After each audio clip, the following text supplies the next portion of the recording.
Hola, en este vídeo vamos a hablar de una forma de expresión denominada micronarrativa, porque es capaz de concentrar una gran cantidad de información, incluso un mensaje complejo, en muy poco espacio de texto o de imágenes.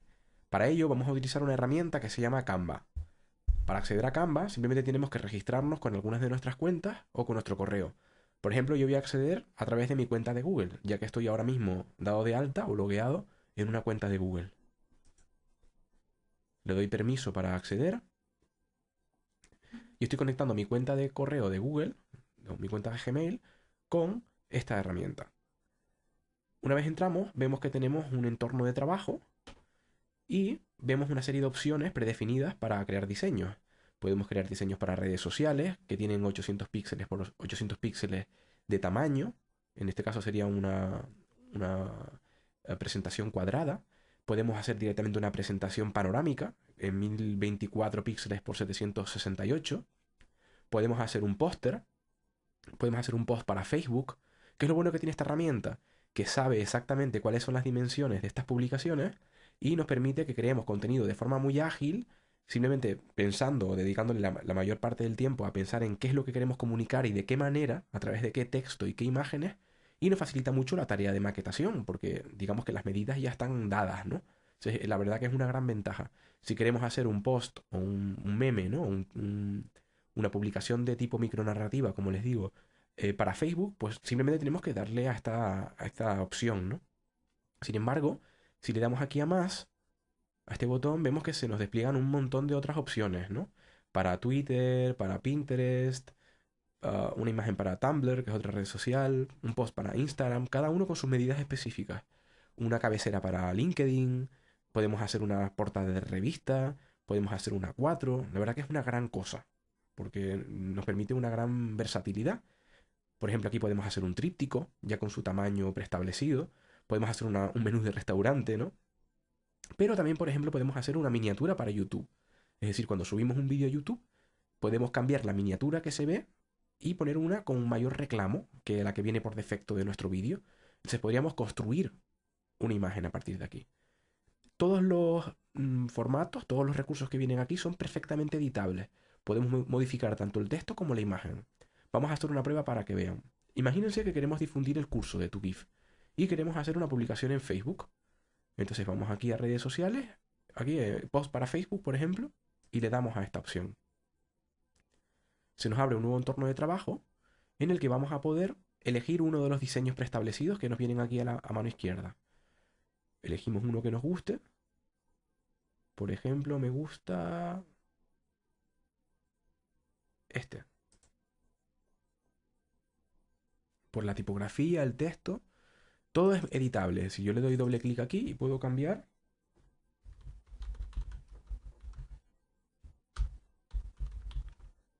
y puedo cambiar el texto en cualquier momento. También puedo cambiar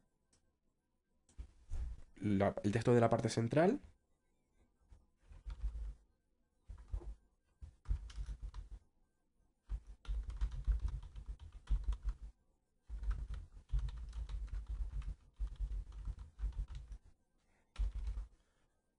Y también podemos mover el texto de sitio, cambiar el tamaño para que nos quepa más texto.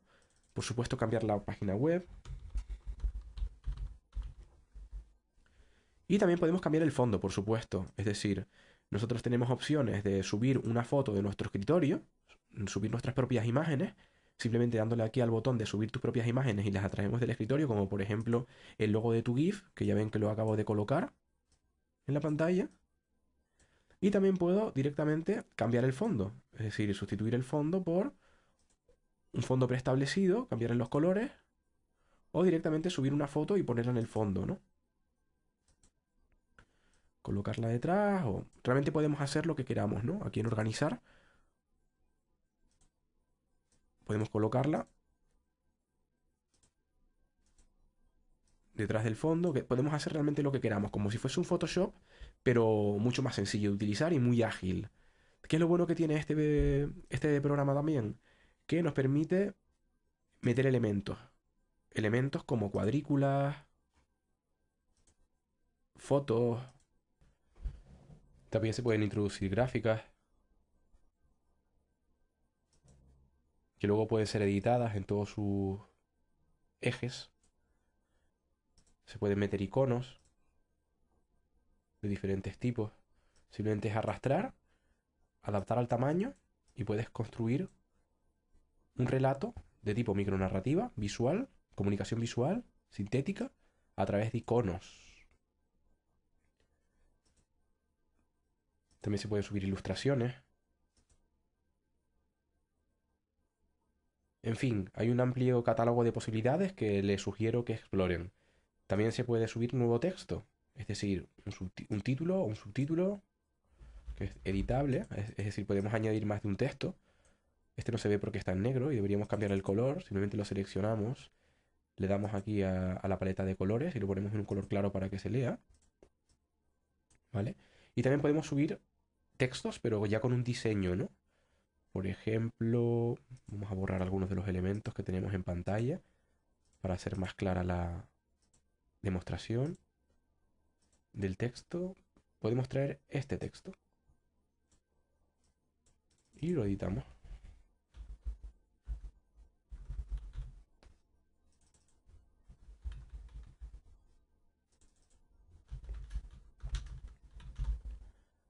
¿Vale? O si lo queremos mejorar, le quitamos el no.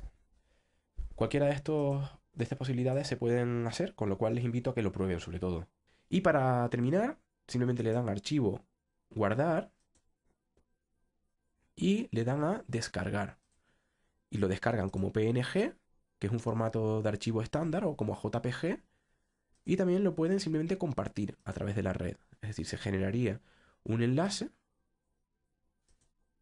y este enlace pues, podría ser editado por otras personas, ¿vale? Podría solamente verlo o editarlo. Y también se puede insertar, dándole aquí a hacer público el diseño, se puede insertar este código en una página web o en cualquier lugar. En definitiva, que es una manera muy sencilla y muy rápida de generar un contenido de tipo micronarrativa, tratando de trasladar un mensaje sintético potente que tiene mucha viralidad, es decir, se difunde muy rápido en la web y se puede hacer una campaña combinada con hashtags, ¿no? Por ejemplo, se utiliza un hashtag recurrente, interesante, bueno, que sirva para generar una conversación en la red a través de las arquitecturas web y este tipo de recurso, que es muy fácil de generar, y totalmente personalizable. En realidad se puede hacer lo que el autor, según su creatividad, quiera hacer. Sirve para generar y enriquecer estas conversaciones en la red. Muchas gracias.